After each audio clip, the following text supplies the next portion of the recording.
Hello everyone. I hope you can hear and see me. Welcome. We're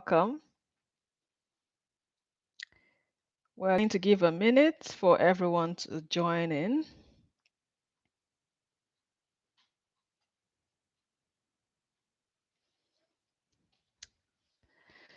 So today is going to be another interesting topic. We're doing a book review, really, of the book Montessori Speech at Home. Welcome. Thank you for joining us. I hope you can see and hear me. Please confirm in the comments or in the chat. I just need one confirmation. Okay, great. Thank you for joining live. Welcome to Meetup.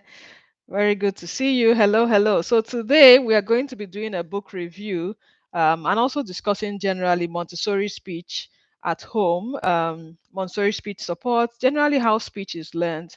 But we're going to be focusing on this book called Montessori Speech at Home by Daugherty. She's an early intervention speech therapist. So while reading this book, it was quite a quick read. It's available on Amazon. I actually learned a lot beyond being able to support children with their speech at home. Maybe if they're in speech therapy or some other things, I found out that it actually has a lot of lessons that you could use for generally picking up a new language and how children learn language in general. So this is very beneficial whether your children are in speech therapy or not, whether you just have a little one, whether you're learning a new language. This is a very important session. So you want to stay tuned. Welcome, Henrietta. Thank you for joining. Good evening. Good morning, afternoon, everybody, wherever you are joining from. Thank you so much for joining us. So I'll just start off with a disclaimer. So this is not a substitute for professional speech therapy. The book equally says that this session is not about, it does not cancel out any therapy that you're doing, maybe with your children. And like I said, this is not only for those who are having doing any speech support with their children, but even just generally to learn how speech is really developed in children, you will find this beneficial. So if you haven't subscribed, if you haven't sent this link to somebody, invite them because we are about to go into the book. The book has 9 chapters, and it includes so the 9 chapters, and then there's also the introduction and the conclusion. However, today we're going to be picking up some highlights from about 5 of those chapters, which I found really striking. Every chapter was really, I would say every chapter was a hit. Every chapter was really on point. And the good thing I like with the book is that at the end of each chapter, there's a summary, and then there's also each chapter has something like an assignment or homework that the parents can easily implement. It looked really straightforward. And in fact, there were some that I was able to even try out just in terms of us also working on, besides speaking English, also learning the Igbo language and speaking it at home. I actually found some tips very useful there. So I like the structure of the book. It's a quick read, really, if you're able to focus on it. So we're going to get started with highlights from 5 chapters out of the 9 chapters in the book, as I said. So if you're just joining us, welcome. Make sure you have your pen and your paper. But ultimately, I think by the time we're done, you might decide that you want to get the book, and I think I highly recommend it. So you're going to find out why as we go ahead. So we're going to start with highlight from chapter 1, and the title of chapter 1 is Changing How We Teach. Hello, Fisaya. Good afternoon. Thank you for joining us. Thank you. So we're just getting started. We're looking at highlights, and the first highlight we are looking at is from chapter 1, and the title of that chapter is Changing How We Teach. So for me, I'm also going to summarize this chapter as working on the prepared adult, because how we teach language, if we understand how children learn language, that will also impact how we try to influence them or how we try to support them during their language learning journey, especially in early childhood, which is 0 to 6, right? So changing how we teach language, of course, that comes to the prepared adult, because you all that are listening to me are adults, most likely parents also have children at home. So when you know how to do certain things, it makes it easy for the child. So you are the prepared adult by listening to me, by learning the Montessori approach, by being part of the Montessori Home Education Program, which we run for 12 months in the year. These are always to become a prepared adult. So we're going to be learning now how we can change the way that we teach. So that's what chapter 1 focused on. So the author in this chapter, she shared a story about a girl that loved to play with dinosaurs. And she also shared how she was able to use the girl's interest in dinosaurs to actually teach her to actually help her in her own speech development, rather than trying to follow a very formal procedure of, using a checklist and making sure she's sitting this way or talking in a particular way. Hello, Perpetua. Thank you for joining us. Welcome. Thank you for joining us. So we're just on the first highlights right now, and we're looking at chapter 1, changing how we teach. I just shared about the story of a dinosaur. And for those of us in the home education program, of course, you know that we keep on emphasizing how you want to know your child's interest by observing them and then use that interest to go from what they like to what they don't like, so to speak, or from what they know to what they don't know. So if your child likes cars and you're trying to introduce them to words, you probably start off with names of cars, or with, if you're trying to teach them a letter sound, for instance, you can start with beginning sounds of names of cars, because you already know that they're interested in cars. So she was sharing something similar about how this child loved dinosaurs, and instead of trying to maybe have the child sit on a chair and then talking with her or following some strict procedure, she got down to the floor with this girl, as she shared in the story, and then she started playing alongside the girl. So she wasn't interfering with the child's play. She picked up a small dinosaur on her own and then started playing beside the girl. And gradually she did a couple of things here and there. And then the girl started getting more interested in what she was doing. And then they started, putting in some small words here and there. Right. So to me, that story was very captivating, and it really emphasized the importance of knowing what your children like, what they are interested in, and then starting from that point of interest to move to the thing, whatever it is that you're trying to work on, even if it's not their speech, right? But if it's speech, she shared an example about that. Now, in this chapter, which is titled Changing How We Teach, she also talked about the traditional approach, to education in general, and then the Montessori approach. So, for the traditional approach, one thing she shared in this chapter was that children generally are taught what to do, or the name of something before they are taught why. And now this could more or less be relying on delayed gratification. So, for example, you might tell a child, "Oh, say cookie." Before you can get a cookie, you have to say cookie. Maybe you're trying to get the child to talk, and then you're saying, okay, you need to say cookie first, then you get a cookie. Now she explained that delayed gratification, while it's a skill that you can build on, build with a child, it's not something that is naturally developed until about age 4 or 5. So if you have your 2-year-old or your 3-year-old, and maybe you feel like, oh, they're not speaking yet, and you want to start getting them to speak, you want to put in motivations here and there, and you're now giving them conditions like, okay, if you don't say cookie, you don't get a cookie or something like that, right? Of course, we know ideally we don't use food, to penalize children or something like that. But maybe someone might say, okay, cookie is like an extra thing, maybe it's not the main food. But generally, she was explaining that if you're saying, say this before you get that, that is a form of delayed gratification, which we expect the child to understand. However, they don't understand that generally till around age 4 or 5. So already that approach is not going to work, right? And then generally being able to trying to get them to do a particular thing for them to now as a will I say segue to achieve something else. It doesn't generally work. So that's a traditional approach. However, she was sharing that the Montessori approach would work from a fun angle, from a play-based angle, where you would say, like the dinosaur, oh, the child is playing with the dinosaur, and then you try to build vocabulary around the dinosaur that the child is playing with, right? Even though, yes, dinosaur, it may look like it's a limited topic, but truly you can put the dinosaur in water, and then you can use that to now talk about water. Or you can try to feed the dinosaur and use that to introduce words like food or feeding, or even the cookie, the cookie word that you're working on. So her own emphasis was really that the traditional approach sometimes focuses more on, what, before explaining to the child why. But if it's something that is fun based or play based, then the child is already naturally motivated to do that. They're already interested in the play, and they're not going to see it as work, like, oh, now my mother or my dad is trying to teach me or make me to speak by force, right? So they just start resisting it. So coming from that fun angle, that play-based angle, is usually more effective.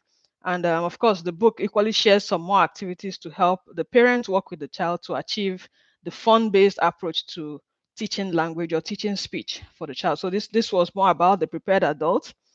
Now we're going to be going into the second highlight. Like I said, we are going to share 5 highlights. If you haven't already invited somebody, please do so. This is a very important topic. Like I said, whether your child is in speech therapy or not, you're going to learn a lot, even for just generally speaking new languages, learning how language is learned. This is very key. If you haven't put a thumbs up, it's very key. It helps this video to get out to more people. So subscribe, like, share, and we're going to continue. So the second highlight is from chapter 4. So, of course, we're not looking at all the chapters. We're going to chapter 4 now. And the chapter 4 is titled "Is a Montessori Environment for Speech." I like this chapter because, we have shared about the prepared adults. You're going to probably hear this in, in a lot of videos. And now we are sharing about the prepared environment. The way we set up our environment is so key to how a child learns language or learns anything at all. Now, prepared environment is not only about materials or things that we put in, it's also about the prepared adult that is inside, the people that are there, the siblings and everything. So in this particular chapter, the author emphasized how it's important for for parents to take advantage of their own culture, their own home environment, through some certain habits that they have.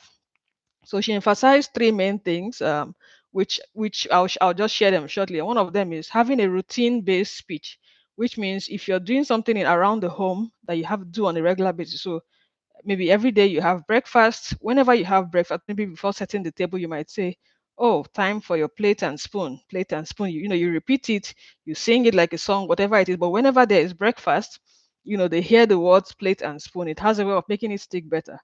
And then purposeful movement is also very key. Now, purposeful movement is about making sure that whatever word you are introducing, whatever concept you're introducing, there is some form of movement and play, which will help the child to remember. And then the third thing she shared was more about repetition. So I'm going to give an example of how we use these steps in learning the parts of the body in Igbo language at home.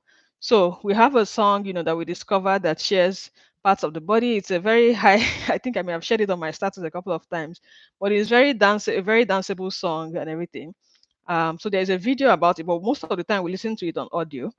We did watch the video, once or twice to see, okay, how they were dancing to it and the steps they were using. But I found out that the short time that we put the video to play, of course, the children were not interested in dancing. They were just more focused on looking at the screen. So that's why I keep on emphasizing screens are not are really not beneficial, especially for the young ones. It has a way of just drawing them in and they're staring, they're not moving.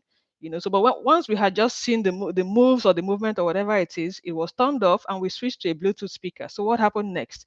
The moment that switch was done, we entered dancing mode, right? And we did that like some rounds around the table, and the song was about part of the body. So when it says head, Ishi, we'll touch our heads and we're dancing. It says eyes, Anya, you will touch eyes, Anya, and then we're touching it and dancing. By the time we did this like 2 or 3 rounds around the table, and this was something we started doing regularly, maybe on a weekly basis. By the end of that month, of course, you can imagine, they could, if you ask them now, where are your eyes, or what is it in Igbo language, it's very easy for them to recall. So something that we did here was like routine, routine will also be like when during shower time, if you're learning parts of the body, um, in a particular language, you would now be specific. When you're washing this part of the body, you will say, "Oh, let me wash your face. Okay, let's wipe your nose."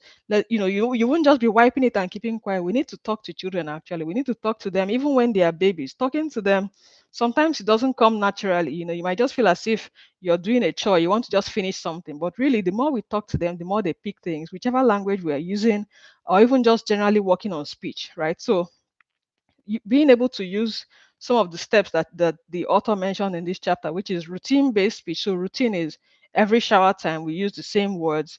If we're using it in English before, we can say that this month we're going to focus on saying these words in Igbo only, right? So that's routine. Purposeful movement, of course, having something like maybe dancing and singing at the same time and touching the same parts of the body, it's very, very helpful for building the memory. And it also makes it a fun-based thing. You're not even going to tell them, now let us learn parts of the body. No, just by doing it in a playful way, they are going to pick it naturally.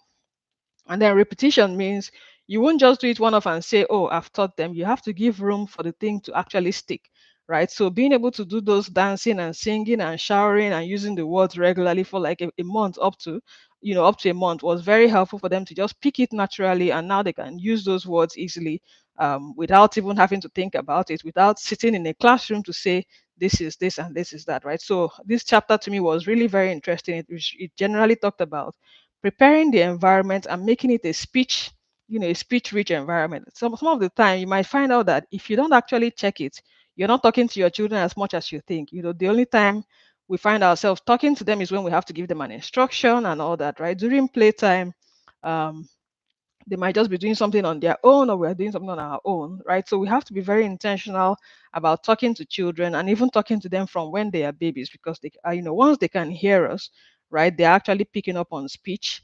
Um, so this was something that was shared in this chapter, which I found really helpful.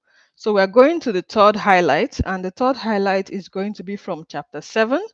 The last highlight was from chapter 4. So like I said, we're not looking at all the chapters. So chapter 7 is titled Reducing Speech and the Rule of Three. By the way, I hope we're still together. If you've heard anything that has struck you, or that you know you're going to start trying out immediately, whether to support your child with their speech, or just generally learning a new language, I want to share it. I want you to share it in the chat so that we can remember, and others can also come back and revisit this. So we're looking at the third highlight, which is reducing speech and the rule of three. Okay, so when it comes to reducing speech in this chapter, the author really explained the difference between baby talk and reduced speech. Yes, be intentional about talking to your children, especially from when they are babies. Thank you, Temitope, for that contribution. I found out that, when we had our first daughter, and she was in those early stages, she might just be, doing from diaper change to showering to do this, to that. You're not saying anything. You might just feel as if it's just you and a baby, right? Maybe they don't understand you. So what do you want to be saying anyways? Really, you have to be having those conversations, even when you think they are not understanding you, as long as you know they can hear you. And even if they cannot, maybe if it looks like they cannot hear well, sometimes even just watching your mouth move, or just seeing some expressions on your face, which can only come if you're talking, right? If you're not talking, you're just keeping quiet, there will be no facial expression. You will just be moving like a robot without knowing that that is what is happening. So for babies, be intentional about it. And even when they become toddlers and preschoolers, kindergartners, we need to deliberately engage with them, talk with them, have conversations with them, just anything random. What did you eat? Why do you like this food? Right? What is going on in your mind? Right? And a lot of times, children, they don't even hold things in their mind like that. As it comes, they say they've forgotten the age when they actually begin to start, stopping to think about things in their mind. Because generally, from that early age, when they start talking, they are not even contemplating. As it comes, they just say it out. Right. So thank you very much for that reminder. Be intentional about talking to your children. So this third highlight on reducing speech, she explained that a lot of times we might be worried about baby talk. Of course, we've heard a lot of times that baby talk, don't use baby talk with your children, talk to them with real words. We spoke about that last week. Use the real names of things. Don't be making up words for them. So, for example, if you're trying to understand what baby talk means, it's like the example I shared in a video, where I said sometimes, when a child is hurt, you might hear that expression, oh, you have a boo boo on your hand, or on your leg, or something like that, right? So a boo boo is like a made up word to refer to an injury, which could be, and instead of using the real word, which is like a bruise, a scrape, or a cut, right? So baby talk is not advantageous when you're trying to build speech in a child. On the other hand, she was saying, don't use baby talk, but use reduced speech. So it can be confusing a little bit, because sometimes we might hear, oh, talk to them like, people don't use baby talk. And then we now start using long sentences, making it even more complicated. No. The fact that you're not using baby talk does not now mean you should now be using a very long speech for them, right? So you can say something as simple as, if you want to ask for a ball, or you want to ask for a cup, right? You can say cup, please, right? So you're using the noun, which is the cup, and you're using please. Even just the way you phrase it, they know it's a question or a request, and then they can understand and pass you the cup, or they can know that this is what you're requesting. Whenever you request a cup, you say cup, please. So they are picking the name of the item, and then the tonation is showing that it's a question, and then the please, of course, making it polite, right? But if on the other hand you say, oh, they said we shouldn't use baby talk, and then you start saying, please give me the cup, or please pass me the cup, that is already a long sentence, right?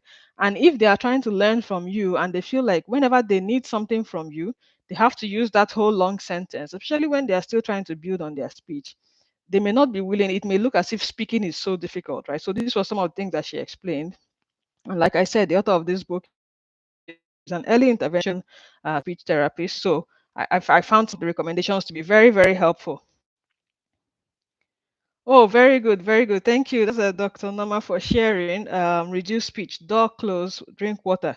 Exactly, exactly. The funny thing is that sometimes it really takes a lot of effort and practice, because it can sound ridiculous. Like when I learned about some of these things, maybe when the children were like 1 or 2, and you, if someone should just overhear you speaking, it's like, who is this person talking to, and why are you talking like that? Why are you talking funny, right? So as long as you're not speaking, will I say wrong?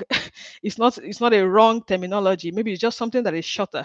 You're trying to break it down, because at some point they might have some milestones where they'll tell you, oh, can the child take 2-step instructions? Can they take 1-step instructions?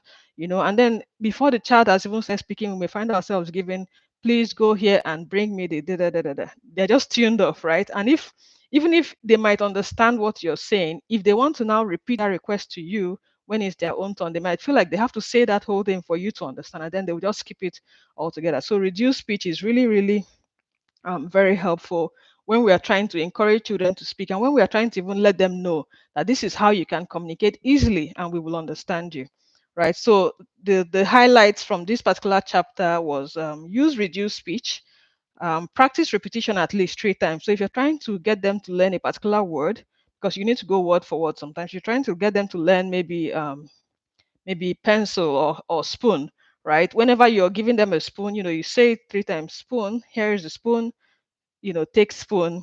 Just make sure that word keeps getting repeated. So repetition, I think we've talked about it a number of times, is always very key. And then lastly, in this chapter, she mentioned the importance of having a list of words that your child can even speak. So I would say journal the words that they have, no matter how few, right? If you're just starting today, for instance, you want to actually write down how many words do they have. Sometimes you might think the words are few, but when you start writing it down, you see that it might actually be more than you think. Right? I remember, again, this is not necessarily with a speech challenge or a speech delay. This was just generally with all those checking of milestones when you go to the doctor and then they say, how many words does your child have? If you haven't checked it before going for that visit, you might feel as if, oh, maybe they're not even talking, right? You might think it's just one word or the other.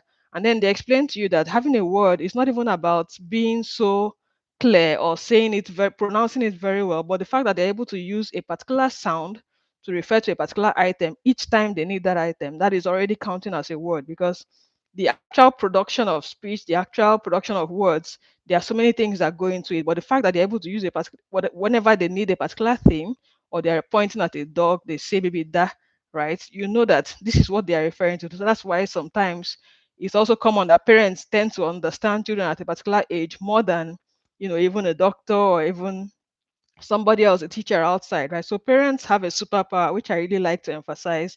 I think parents, sometimes we don't realize how powerful that we are just by the fact that we know our children, just by the one-on-one time we're able to have with them. Even when we feel like there are many children, like I said, it's probably not as many as what you have in a classroom, right? And then even when you have a therapist, the way they would know your child, it would take some time to connect with your child to know your child, compared to who has been with that child, or who is with that child even in their most relaxed moments and their most vulnerable moments. So the parents have an advantage, which is why I always think parent education is so key, right? So when parents learn, become prepared adults, it is an advantage for the children ultimately. So we have looked at 3 out of 5 highlights from this wonderful book. We're going to the fourth highlight. So the fourth highlight is from chapter 8. Now, chapter 8 talks about helping toddlers use their words. So I know a lot of us are we're probably familiar with the term use your words, use your words. If it looks like a child is just whining or just, going in a high pitched tone and not saying anything that you can understand, you just see that either you might hear it or you might even say it yourself. Use your words. I can't understand you. Say something, right? So in this chapter, the author talked about, she called it the dreaded pull and whine. So basically, the child comes to you, pulls at your hand or pulls at your shirt or your dress to call your attention, right? So she said most of the parents she had worked with, that is one common factor that they talk about when the child just comes and pulls them and starts, making a whiny sound, which can be triggering for some of them, especially if they've had to deal with that for a long period of time, right? So usually when the children are struggling to speak. Now she was making some recommendations in this chapter of how to support or how to sort of progress from that stage to getting the child to talk, even if it's a little bit, or say something. One of the recommendations in this chapter was stop asking the child, "What do you want?" and instead, if you already know what they want, or if you can even guess, right, you give them the item and then you name the item. Remember that the way children pick language is really by associating a commonly occurring thing and then the name. So, like a documentary I watched on Netflix, I believe it was titled Babies, and they were explaining how maybe a child goes to the beach and they see a dog running after a ball or trying to catch a ball. And then during that, while they are saying that, someone is saying dog. And maybe they are walking on the road, they see someone walking a dog, they also hear the name dog coming up in conversation. By the time they hear it 3 or 4 times, and they know that the common factor whenever they heard the word dog was that they saw a dog around or something like that, then they start to connect that this is a dog, right? So it's not always that we deliberately say that is a dog, that is this. That is also helpful, right? So, but in this chapter, one thing she was sharing was, instead of asking what do you want, start building that vocabulary intentionally by anytime you give them a particular word. Of course, per week or per month, you have some words you may want to focus on.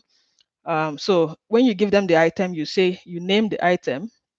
And then another thing she shared is, avoid working on speech, or avoid speech activities when your child is already hungry. So at the point when they're hungry and maybe they're already in need of something, may not be the best time to start trying to teach or saying, say this first before you get that, so that it's not usually effective. Now, a third one, which I think is really helpful, is to give options or choices and name them each time. So now this is something that is helpful, even like I said, even for all children in general. When you're this is something that helps build executive functioning skills, cognitive skills. If you're trying to give maybe two items, or maybe with their dresses, when they're getting dressed, you can say, do you want the green pen or the purple pen, or do you want the green dress or the purple dress, right? Even from an early age, the moment a child can move their hands, like a 1 year old, for instance, can actually make a choice, and even sometimes 8 months old, even lower, right? Once you can show them, you might just say this or this, right? And then they might touch. If you're trying to encourage them to notice the names of the colors, you might say green or purple, right? And they might just point, or they might even just look towards that item, and that is a choice that they have made. So you can do this with babies, you can do it with toddlers. Like I said, it is not only when you are working on speech, just generally helping to build language, or generally learning a new language, offering choices is very helpful. So one of the tips that the author shared with respect to moving away from the pulling and the whining option, or what I say, the challenge, is giving options, right? So if the child comes to you and it looks like they need something. Thank you, Perpetua. So if the child comes to you and it looks like they need something, instead of just saying, what do you want? Or of course, it's not easy for sure trying to deal with the fact that someone has to tug at you to ask for something. But if you have a guess, right, or if they are pointing at something, instead of just going straight and giving it to them and maybe saying, say thank you or whatever it is, pick two items, say this or this, right? If you already know which one they want, still pick two, right? And say this or this, right? Say the name of the item, of course. Don't say this. Say purple pen or green pen, right? And then when they choose, you now say purple, you now say green pen. Okay, here is green pen, right? So by the time you do that, you would have said green pen like 3 times or more. And then if it's something that is repeated, a lot of things are kind of repetitive, right? On a day-to-day basis, the child probably needs similar things, especially if it's food related. So that's why, going back to the other chapter where we talked about routines and repetition, you see that it's kind of coming up again, right? So that is the fourth highlight, and we'll be going to the fifth one, to the fifth highlight. I hope we are still here. Again, if you see something that strikes you, or if you've been already working on certain things with speech and you've heard something new, please feel free to put that in the chat, so that at least we'll know that this is going to be helpful. And don't forget to share this with somebody else who might need it. Like I said, the book to me was a quick and easy read. This is here. It's available on Amazon. Um, there's probably the ebook as well, but you can just check it out for sure. So we're going to be looking at the fifth highlight, which is from chapter 9. So chapter 9 is the last chapter. There are 9 chapters, and then there's the introduction and the conclusion. So in this chapter titled "The 30 Million Word Gap," it was mostly focused on building vocabulary. So the author talked about the importance of speaking to your child and how it increases their speech skills at an early age. So the name of the book is Montessori Speech at Home by B. Daugherty. And so the spelling is in the video description. I'll put it towards the end of the video. She's an early intervention speech therapist.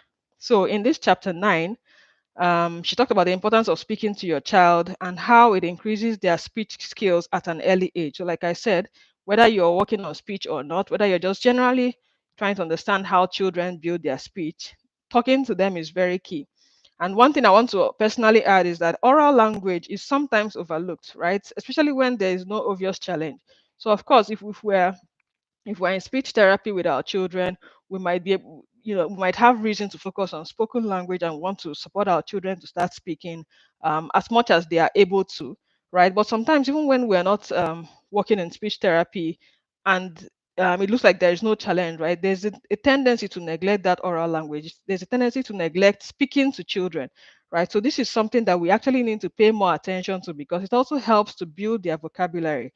Most of the time we might find ourselves eager to help our children to start reading, help them to start writing, and we forget that spoken language is really truly the foundation. This is what, and it will always be important no matter what is going on with the child, right? So um, speak to your children, talk to them, really talk to them, have conversations with them. And you can even have, I've seen some funny videos, people having conversations with their babies.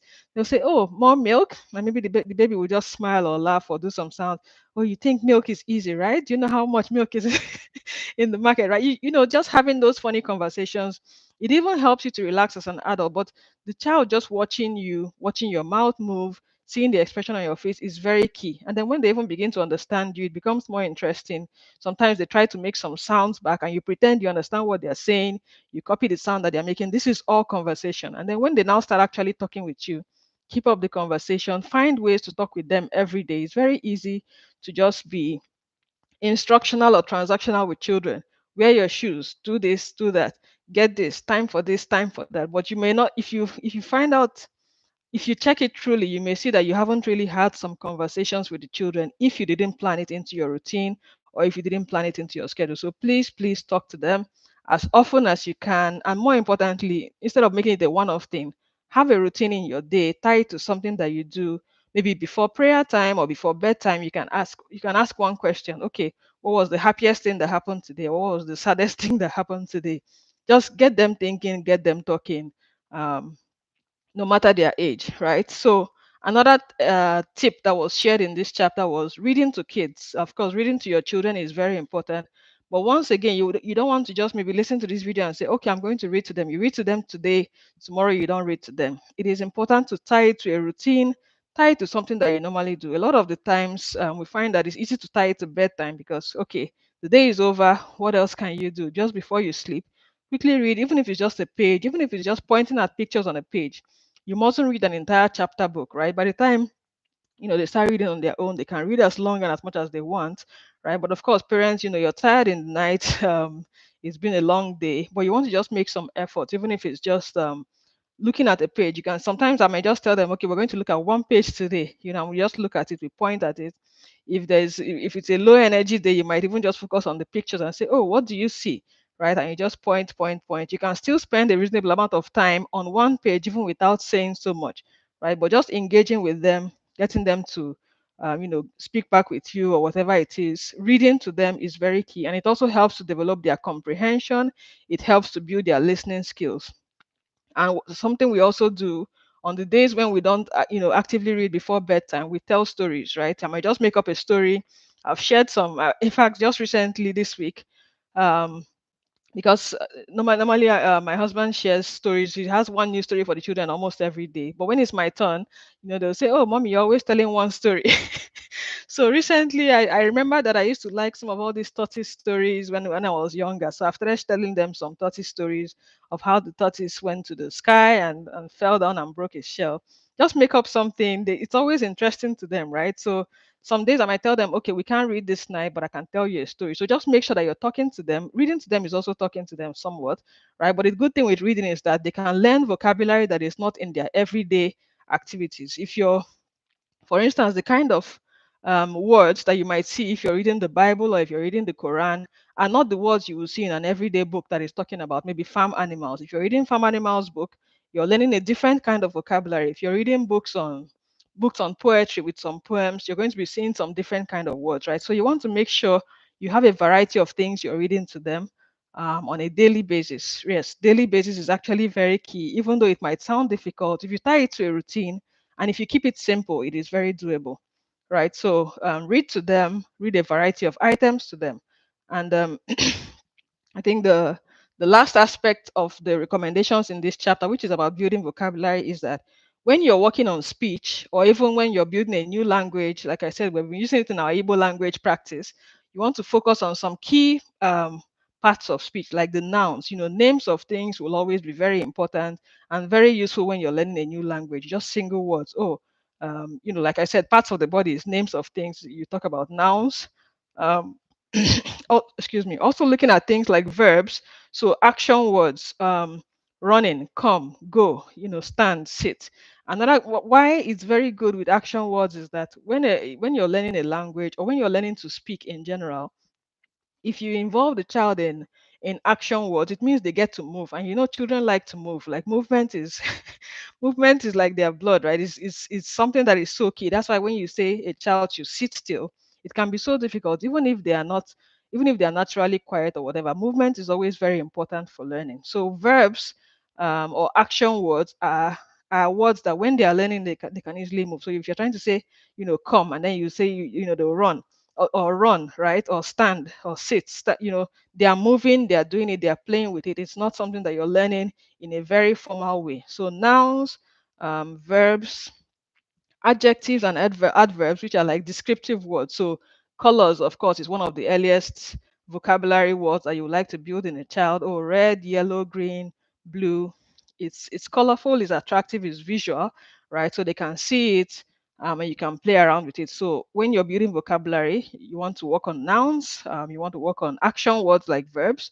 You also want to work on descriptive words like the adjectives or adverbs. Quickly do this, or slowly do this, and then you play.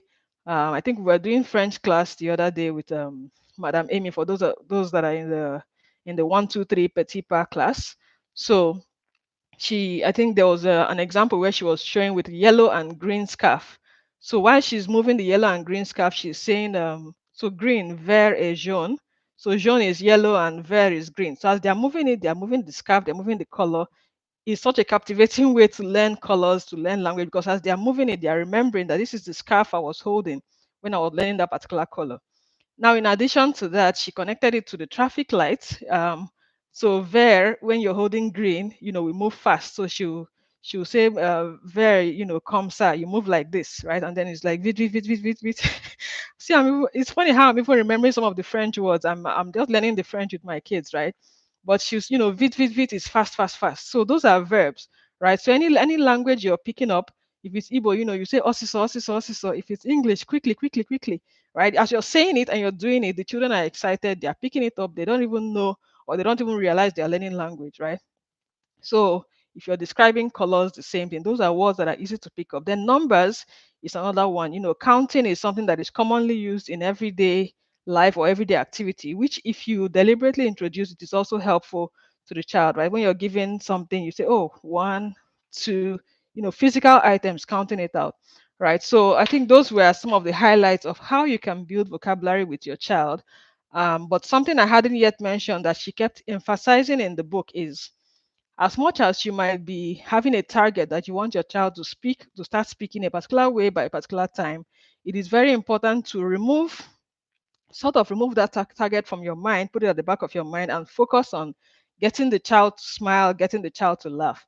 What happens is that when you're focused on the child's smile, and the child's, will I say, joy in the process, there is more tendency that you'll be using a play-based approach than when you are trying to achieve a target. If you're saying, okay, my goal for today is for the child to learn this word, it's hard for you to be talking about play and fun, right? You might be trying to smile, trying to play, but it's not coming out natural because your mind is still on, oh, will she say this word today? Will she not say the word today, right? Or will the child do this or will the child not do that, right? So something the author kept on emphasizing in every chapter of the book is focus on the smile, target the smile, target something that will make the child to laugh or to smile, because once they do that, they relax a little bit. It means you are actually playing, and if you're playing, that means there is more potential that they are going to be learning, right? So I think this was for me, this was a very interesting read, and I've been repeating throughout the video.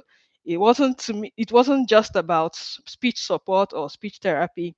It was very helpful for if you are learning a new language, or if you have a baby, or if you want to just generally understand how babies, pick language, right? So the website for the book is montessorispeech.com. I'll just put that in the chat. Of course, if you have any questions, I'm happy to see if I can answer them, or I'm going to share the name of the book in the comments as I promised. montessorispeech.com.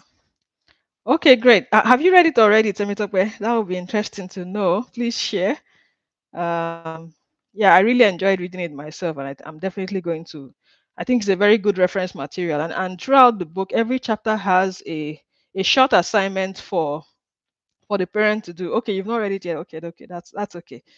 So each chapter has a short assignment that the parent can do with the child, and then there is even like a workbook. So each chapter has a small workbook. You can fill in something, certain things. I think it was really, really helpful. The name of the book is Montessori Speech at Home. By the way, this is not a promotion, it's just a good book I found. So you can search for it if you're interested. Montessori Speech at Home by S. So that's the name of the site. I'm typing in the name of the by B. Okay, just give me a second. Okay, so I just put in the name of the book, Montessori Speech at Home by B. Daugherty. All right. Thank you. Thank you, everyone. If you have questions, feel free to share. If you have comments, also let me know. And I hope you found this helpful. If you did, don't forget to like, subscribe, share with other people that might benefit from it. And if you have other topics you're curious to know the Montessori approach to it, I would also like to do some research on it. So feel free to share. Feel free to share with us. Focus on the smile. Yeah, it means they are enjoying what they are learning. Yes, that is very key. Once you see them smile, you can you can now throw in one or two lessons. You can now throw in one or two lessons. That is very key.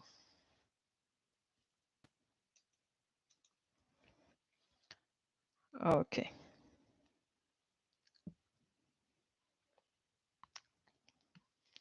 All right. Thank you so much, everyone, for joining us. I hope you found this beneficial. I think from the comments I see that was the case. So thank you very much. We'll be here again next week with another interesting topic. Like I said, if you have some topics you're curious about, you can share with us. This month we are focusing on language, and maybe we might pick from one or two things that you share. And that should be very good for us. All right. I'm glad you found this helpful, Pepe. Thank you. Thank you. Thank you, Fisayo. Thank you, Temitope. Thank you, Norma. Thank you, Henrietta. Yeah, thank you all for joining us. And have a wonderful day. I'll see you all again next week. Take care and bye-bye.